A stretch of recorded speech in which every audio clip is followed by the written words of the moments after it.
అందరికీ నమస్కారం. Welcome to my channel. ఈ వీడియోలో ఆంధ్రప్రదేశ్ రాష్ట్ర ప్రభుత్వ ఉద్యోగులకు మరియు పెన్షనర్లకు ఈ దసరా పండుగ కానుక ఏమిటి అనేది పూర్తి వివరాలు ఈ వీడియోలో తెలుసుకుందాము. సో వీడియోని అయితే ఎక్కడే కానీ స్కిప్ చేయకుండా ఎండ్ వరకు చూసేటప్పుడే ఇన్ఫర్మేషన్ పూర్తిగా అర్థమవుతుంది.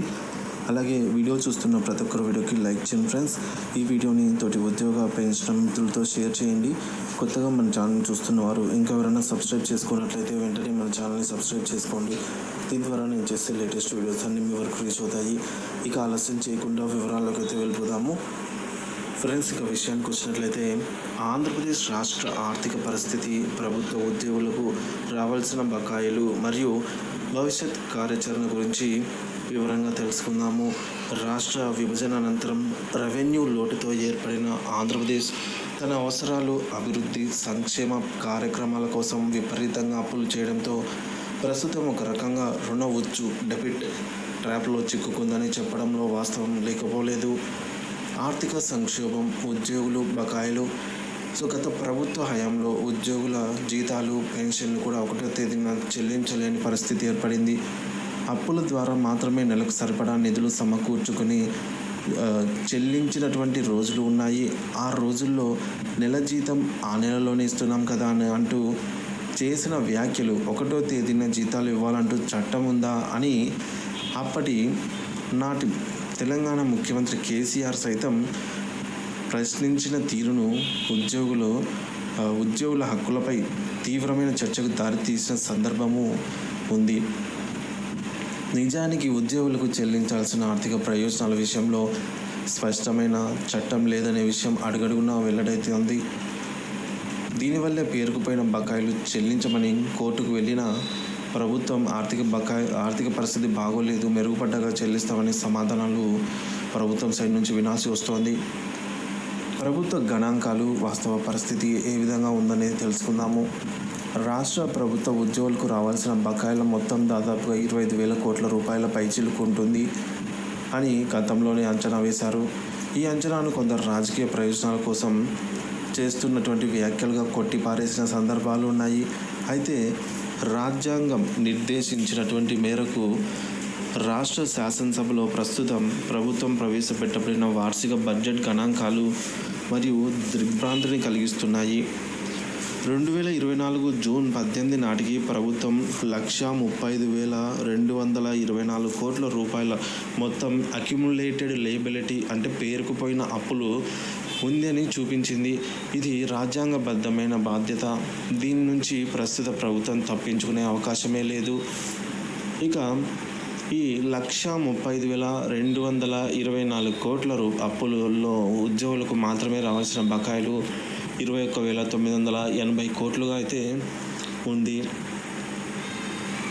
సో ఇది స్వయాన రాష్ట్ర ముఖ్యమంత్రి గారు రాష్ట్ర ఆర్థిక పరిస్థితిపై విడుదల చేసినటువంటి ఈ యొక్క శ్వేతపత్రంలోనే మనకు ఈ అంశాన్ని అయితే ఈ అంకెలను పొందుపరిచారు. సాధారణంగా ఎన్నికల అనంతరం కొత్త ప్రభుత్వం వచ్చినప్పుడు అవుట్ ఆన్ అకౌంట్ బడ్జెట్ స్థానంలో పూర్తి బడ్జెట్ను ప్రవేశపెట్టాలి. కానీ ఈసారి జూన్లో ప్రమాణ స్వీకారం చేసిన ప్రభుత్వం నవంబర్ వరకు పూర్తిస్థాయి బడ్జెట్ను ప్రవేశపెట్టలేక ఆర్డినెన్స్ల ద్వారా అవుట్ ఆన్ అకౌంట్ బడ్జెట్ను కొనసాగించాల్సి వచ్చింది. దీనికి ప్రధాన కారణం రాష్ట్రానికి వచ్చే ఆదాయం, చెల్లించాల్సిన బాకీలు, వడ్డీలు, ఈఎంఐలు వంటివి వాటిపై స్పష్టమైన లెక్కలు తేలకపోవడమే. సో అందుకే బడ్జెట్కు బదులుగా 2024 జూన్ 18న శ్వేతపత్రాన్ని ప్రకటించాల్సి వచ్చింది. అసలు బకాయిల మొత్తం ఎంత ఉంటుంది ఒక అంచనాగా చూద్దాము. ఉద్యోగ పెన్షన్లు చెల్లించాల్సిన బకాయిలండి. ప్రభుత్వం చూపించినటువంటి 21,980 కోట్లు సరైన అంకె కాదని, ఇది జూన్ 2024 నాటికి 25,000 కోట్లు దాటిందనేది ఉద్యోగ పెన్షన్ల అభిప్రాయము. దీనికి కారణము ఆర్థిక శాఖ అధికారులు కేవలం CFMS పేమెంట్ డ్యూ మాడ్యూల్స్లో ఉన్న అంకెలను మాత్రమే పరిగణలోకి తీసుకుంటున్నారు.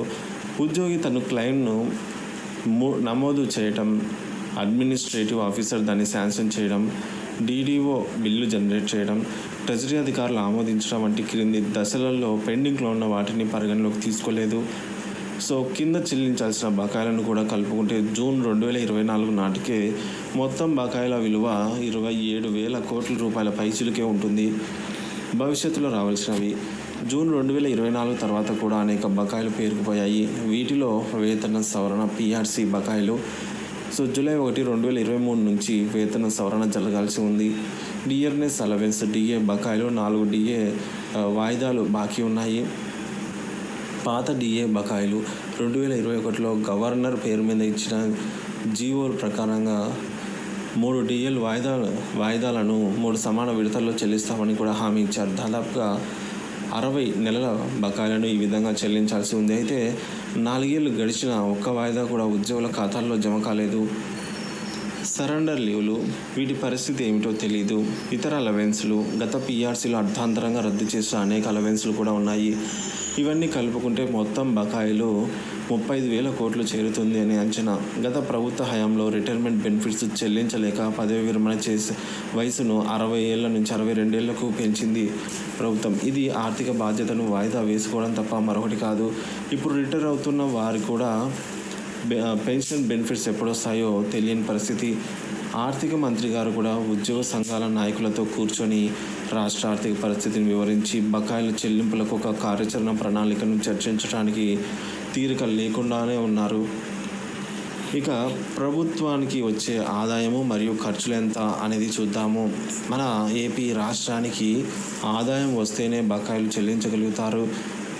రాజ్యాంగం ప్రకారం రాజ్యాంగానికి ఆదాయం ప్రధానంగా ప్రజలు చెల్లించే పన్నుల ద్వారానే వస్తుంది. ప్రత్యక్ష పన్నులు ఇన్కమ్ ట్యాక్స్ వంటివి, పరోక్ష పన్నులు జిఎస్టీ వంటివి, మరియు స్థానిక పన్నులు ఇవి స్థానిక సంస్థలకు చెందినవి. ప్రత్యక్ష పన్నుల రేట్లు పెంచడానికి రాష్ట్రానికి అధికారం లేదు.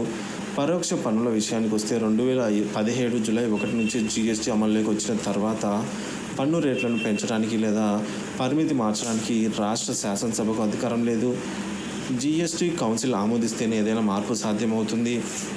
ఈ పరిస్థితుల్లో పన్నుల రేటు పెంచో లేదా పన్ను పరిధిలో నుంచి ఆదాయం పెంచుకునే అవకాశం ప్రభుత్వానికి లేదు. ఒకవైపు 35,000 కోట్ల బకాయిలు, మరొకవైపు రోజువారీ రన్నింగ్ అకౌంట్ కింద ప్రతి నెల ఉద్యోగుల జీతాలు, పెన్షన్లకు సుమారుగా 7,000 కోట్ల నుంచి 7,500 కోట్ల వరకు ఖర్చు అవుతాయి. సామాజిక పెన్షన్లకే 4,000 రూపాయలకు పెంచడం, ఇటువంటి వాటితో అలాగే జీతాలు, పెన్షన్లు కలిపి ప్రతి నెల 1వ తేదీన ప్రభుత్వానికి 10,000 కోట్ల రూపాయలు అవసరమవుతాయి. అంటే సంవత్సరానికి 1,20,000 కోట్ల రూపాయలు ఖర్చు అవుతుంది ఉద్యోగుల జీతాలు, పెన్షన్లు మరియు వృద్ధుల పెన్షన్ల కోసం. తాజా బడ్జెట్ గణాంకాలను పరిశీలిస్తే రాష్ట్ర ప్రభుత్వానికి సొంతంగా వచ్చే ఆదాయం కేవలం 98,000 కోట్లుగా అంచనా వేసింది. 3,25,000 కోట్ల బడ్జెట్లో 1,00,000 కోట్ల రాష్ట్ర సొంత ఆదాయము, 1,00,000 కోట్లు కేంద్రం నుంచి వచ్చే నిధులు, మరొక 1,00,000 కోట్లు ఈ ఆర్థిక సంవత్సరంలో అప్పు ద్వారా సమకూర్చుకుంటామని అంచనా వేసింది. 1,00,000 కోట్లు అప్పు వస్తేనే ప్రతిపాదించిన కేటాయింపులు అమలు జరుగుతాయి. అయితే ఈ కేటాయింపుల్లో ఉద్యోగులకు పేరుకుపోయిన 22,000 కోట్ల బకాయిలను కానీ, భవిష్యత్తులో చెల్లించాల్సిన వేతన సవరణ బకాయిలకు కానీ ₹1 కూడా కేటాయించలేదు అనేది గమనించాల్సిన విషయం. ఇక జీపీఎఫ్ నిధుల దుర్వినియోగం. రాజ్యాంగంలోని 266 అధికరణ ప్రకారంగా ప్రభుత్వానికి consolidate fund, public account, contingency fund అనే 3 రకాల ఖాతాలు ఉంటాయి. రాష్ట్రానికి వచ్చే ఆదాయం కన్సాలిడేట్ ఫండ్లోకి వస్తుంది. అయితే పబ్లిక్ మనీ లేదా డిపాజిట్ పబ్లిక్ అకౌంట్లో తప్ప కన్సాలిడేట్ ఫండ్లో ఉండకూడదు. గవర్నర్కు గతంలో ఫిర్యాదు చేసినప్పుడు ఓపీఎస్ ఉద్యోగుల జీపీఎఫ్లో దాచుకున్నటువంటి సొమ్ము దాదాపుగా 11,000 నుంచి 12,000 కోట్లు పబ్లిక్ అకౌంట్లో లేకుండా కన్సాలిడేట్ ఫండ్లోకి మళ్లించినట్టే తెలుస్తోంది. దీనివల్లే ఈరోజు రిటైర్ అయిన ఉద్యోగులకు జీపీఎఫ్ సెటిల్మెంట్లు కూడా సకాలంలో చేయలేని దుస్థితి నెలకొంది పరిస్థితి. మరి వీటన్నిటికీ పరిష్కారం ఏమిటి?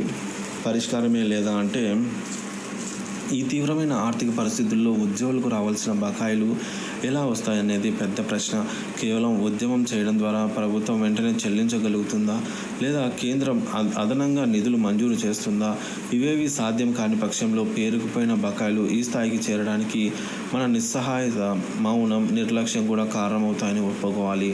గతంలో 1100 కోట్లు బాకీ ఉన్నప్పుడే సంఘీభావం తెలిపినట్లు ఈరోజు 30,000 కోట్లకు చేరి ఉండేది కాదు. సో మరి ఇప్పుడు ప్రభుత్వాన్ని నిందించడం కంటే ఒక వాస్తవిక దృక్పథంతో ఆలోచించి సమస్యను పరిష్కరించడానికి మనమే కొత్త ప్రత్యామ్నాయాన్ని ప్రభుత్వం ముందు ఉంచాల్సిన అవసరం ఉంది. ఆంధ్రప్రదేశ్ ప్రభుత్వ ఉద్యోగుల సంఘం ఈ సమస్యకు ఒక వినూత్న పరిష్కారాన్ని ప్రతిపాదిస్తోంది. ప్రతిపాదిత పరిష్కారం ఉద్యోగుల భూ కేటాయింపు. ప్రస్తుతానికి పేరుకుపోయిన బకాయిలను ప్రభుత్వం నగదు రూపంలో చెల్లించే స్తోమత లేదు కాబట్టి నగదుకు ప్రత్యామ్నాయంగా అంతే విలువైన ఆస్తిని ప్రభుత్వం మనకి ఇవ్వడం ద్వారా తన బాకీని తీర్చుకోగలదనేది ప్రధాన వాదన. దీనికోసం క్లెయిమ్లు లెక్కలు ముందుగా ఒక్కొక్క ఉద్యోగికి ప్రభుత్వం చెల్లించాల్సిన అన్ని రకాల బకాయిలను లెక్క వేసి వాటిని శాంక్షన్ చేయాలి. డ్రాయింగ్ ఆఫీసర్లు ఈ లెక్కలను సర్వీస్ రిజిస్టర్లో అధికారికంగా నమోదు చేయాలి. తదుపరి లయబిలిటీ సర్టిఫికేట్ లేదా బాండ్ జారీ. ప్రతి ఉద్యోగికి మరియు పెన్షనర్కు రావాల్సిన బాకీ ఎంత అనేది లెక్క తేల్చి అందుకు సంబంధించిన పెండింగ్ లయబిలిటీ సర్టిఫికేట్ లేదా బాండ్ జారీ చేయాలి. తదుపరి భూ కేటాయింపు. సో ఈ బాండ్లను నగదు రూపంలో ఎన్కాష్ చేసుకునే అవకాశం కనుచూపు మేర లేదని భావిస్తున్నందున ప్రభుత్వం తన వద్ద ఉన్న ప్రభుత్వ భూమిని ఉద్యోగులకు కేటాయించాలి. ప్రతి జిల్లా కేంద్రంలో లేదా ఊర్లలో ఉద్యోగులకు రావాల్సిన సొమ్ముకు దామాషా పద్ధతిలో లెక్కగట్టి అంతే విలువైన ప్రభుత్వ భూమిని ఉద్యోగులకు హౌసింగ్ కాలనీలుగా ఏర్పాటు చేయాలి. ప్రభుత్వం స్వయంగా లేఅవుట్ చేసి మార్కెట్ ధర లేదా ప్రభుత్వ ధర ప్రకారంగా ఉద్యోగులకు రావాల్సిన బకాయికి సమానమైన భూమిని కేటాయించే పథకాన్ని రూపొందించాలి. వడ్డీ రాయితీ. ప్రస్తుతం ఉద్యోగులకు గృహ రుణ అడ్వాన్స్ అంటే హౌస్ లోన్ అనేది లభించడం లేదు.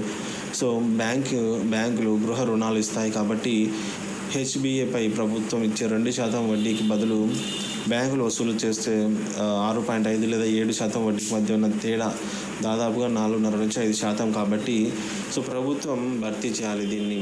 సో ఈ వడ్డీ భారాన్ని ప్రభుత్వం రియంబర్స్మెంట్ చేసే విధానాన్ని పథకంలో పొందుపరిచినట్లయితే లక్షలాది మంది ఉద్యోగులు గృహ నిర్మాణం వైపు మొగ్గు చూపుతారు. ఈ పథకం వల్ల లాభాలు ఏంటంటే ఉద్యోగులకు గృహ స్వప్నం, మధ్యతరగతి ఉద్యోగులకు రిటైర్ అయ్యే నాటికి సొంత ఇల్లు అనే కల సహకారం అవుతుంది. స్థానిక అభివృద్ధి. ప్రతి ఊర్లోనూ ప్రభుత్వ భూముల్లో ఉద్యోగుల కాలనీలు ఏర్పడటం వల్ల స్థానిక అభివృద్ధి కార్యకలాపాలు పెరుగుతాయి. ఉపాధి కల్పన. ఉద్యోగులు ఇల్లు కట్టుకునేందుకు స్థానిక ముఠాలు, మేస్త్రీలు, కూలీలు అవసరమవుతారు. తద్వారా స్థానికంగా ఉపాధి అవకాశాలు పెరుగుతాయి. ఆర్థిక అభివృద్ధి. మనీ సర్క్యులేషన్ పెరిగి మార్కెట్లో వస్తువులు కొనుగోళ్లు పెరుగుతాయి. పరోక్ష పన్నుల GST రూపంలో ప్రభుత్వానికి ఆదాయం సమకూరుతుంది. ఎకానమీ మరింత విస్తరిస్తుంది. దీనివల్ల రాజకీయ ప్రయోజనం కూడా ఉంది. ఈ కాలనీల అభివృద్ధిని పాలకపక్షం 5 ఏళ్ల తర్వాత తాము చేసిన అభివృద్ధిగా ప్రజలకు చూపించుకోవడానికి ఒక పొలిటికల్ క్లెయిమ్గా కూడా ఉపయోగపడుతుంది. హైదరాబాద్లో వనస్థలిపురం, కూకట్పల్లి హౌసింగ్ బోర్డు కాలనీల ఏర్పాటు ద్వారా నగర విస్తీర్ణ అభివృద్ధి జరిగిన తీరును ఉదాహరణగా తీసుకోవచ్చు. ఈ ప్రతిపాదన ప్రస్తుత ఆర్థిక పరిస్థితుల్లో ఉద్యోగులకు రావాల్సిన బకాయిలను రాబట్టుకోవడానికి ఉన్న ఏకైక మార్గమని ఆంధ్రప్రదేశ్ ప్రభుత్వ ఉద్యోగుల సంఘం అభిప్రాయపడుతోంది. ఇంతకు మించి మెరుగైన ప్రత్యామ్నాయం ఎవరి వద్ద ఉన్నా స్వాగతించి చర్చించడానికి ఈ విధంగా సిద్ధమని చెప్పేసి తెలియజేస్తున్నాము. సో అలాగే అన్ని ఉద్యోగ సంఘాలు ఈ అంశంపై తమ వైఖరిని తెలియజేయడానికి లేదా ప్రతిపాదనను విభేదించేవారు ఎవరైనా ఉంటే సో పేరుకుపోయిన బకాలను ఇప్పట్లోగా సాధించి తెస్తారో చెప్పాల్సిన అవసరం ఉందని చెప్పేసి KR సూర్యనారాయణ గారు తెలిపారు. సో మిత్రులారా ఒకసారి ఆలోచన చేయండి అంటూ మరింత మెరుగైన సలహా మీ దగ్గర ఉంటే ఇవ్వదలిచిందిగా స్వీకరించడానికి సిద్ధంగా ఉన్నట్టుగా KR సూర్యనారాయణ గారు అయితే తెలియజేశారు. సో దీనికి సంబంధించి మీ అభిప్రాయాన్ని కామెంట్ ద్వారా తెలియజేయండి. Thank you for watching this video.